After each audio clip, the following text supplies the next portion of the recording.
रायपुर का मंगत लाल गांव का बहुत ही अमीर आदमी था। गांव में उसकी राशन की एक दुकान थी, जहां जरूरत का छोटा मोटा सारा सामान आसानी से मिल जाया करता था। एक दिन दुकान पर मंगत लाल अपने नौकर जगन से बोला, देख भाई जगन, मेरी एक बात हमेशा गांठ बात कर रखना। ग्राहक हमारे लिए भगवान के समान होता है, कभी उसकी बेइज्जती नहीं करना।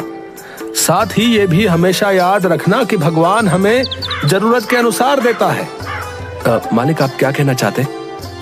मैं दूसरे शब्दों में समझाता हूँ। अगर ग्राहक तुमसे पूछता है कि चावल क्या भाव दिए, तो तुम उसे बोलते हो 20 रुपए का 1 किलो। जी मालिक। क्या 1 किलो चावल के बदले ग्राहक कभी तुम्हें 21 रुपए या 25 रुपए देता है? नहीं मालिक, ऐसा तो कभी नहीं होता। और जब चावल का भाव ही 20 रुपए है तो भला ग्राहक हमें ज्यादा पैसे क्यों देगा? बस यही बात याद रखना। अगर ग्राहक हमें 1 रुपया भी ज्यादा नहीं देता तो हमें भी उसे उतना ही देना है जितने के उसने हमें पैसे दिए हैं। एक दाना भी ज्यादा ग्राहक को नहीं देना है, समझे? मैं समझ गया मालिक, आपकी बात समझ गया अच्छी तरह से।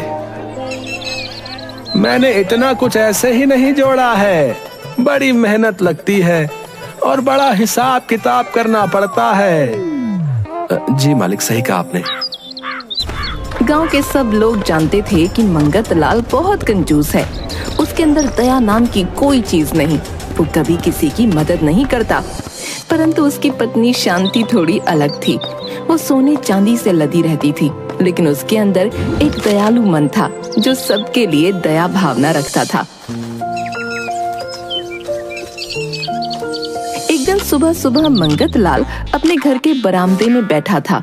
तभी उसे किसी व्यक्ति की आवाज आई, कौवे खरीद लो कौवे, सुंदर सुंदर मोटे ताजे कौवे खरीद लो।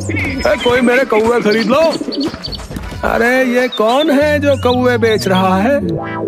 आवाज से तो लग रहा है कि वो कौवे ही बेच रहा है। कैसा मूर्ख इंसान है, भला कौवे कौन बेचता है और खरीदना किसे है उन्हें? उत्सुकतावश मंगत लाल घर के बाहर जाता है। एक आदिवासी अपनी कमर पर एक कपड़ा लपेटे, कंधे पर कुल्हाड़ी लिए और सर पर टोकरी रखे आवाज दे रहा था, कौवे ले लो कौवे। क्यों भाई, क्या बेच रहे हो? कौवे बेच रहा हूँ साहब। दिखाओ कैसा कौवा है।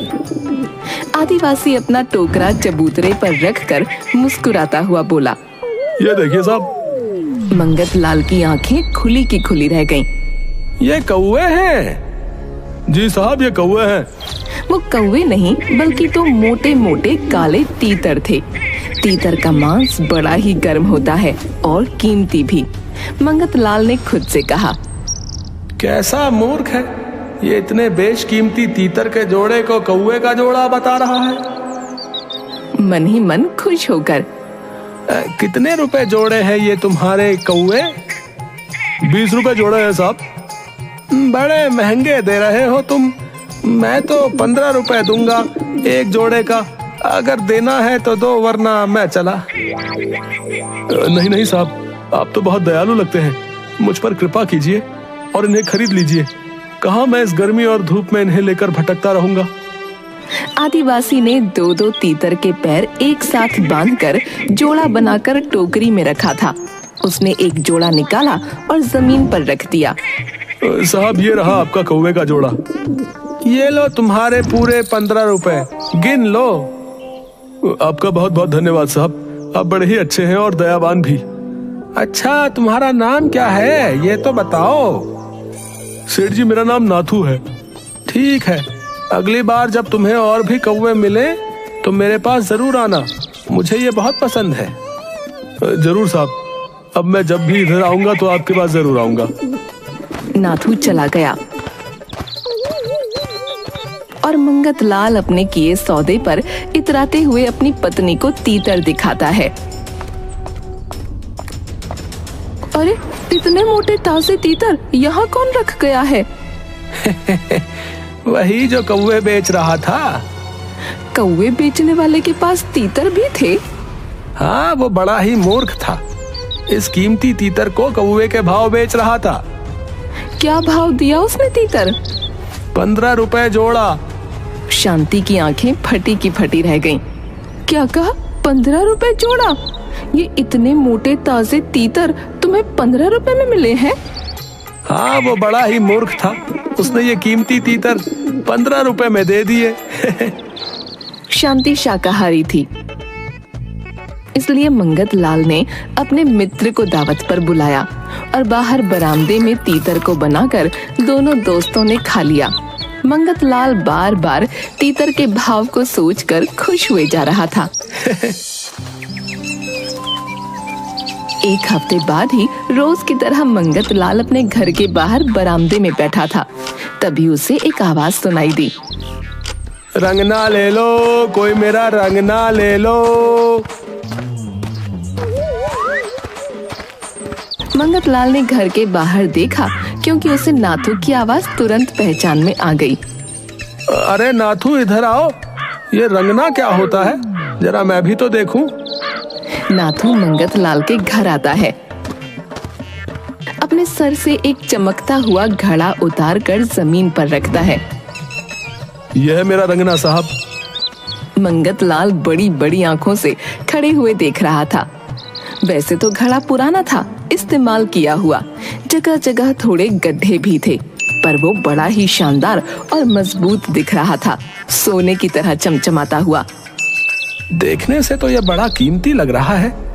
कम से कम इस बर्तन के 1000 रुपए तो होंगे ही। इसी मूर्ख से पूछता हूँ, क्या बोल रहे थे तुम इसे? साहब, ये रंगना है। मेरी माँ का रंगना बहुत पुराना और मजबूत है। आप इसे हाथ में लेकर एक बार देखिए तो। कितने पैसे लोगे इसके? साहब, 100 रुपए लूंगा मैं इसके। बड़ा महंगा दे रहे हो।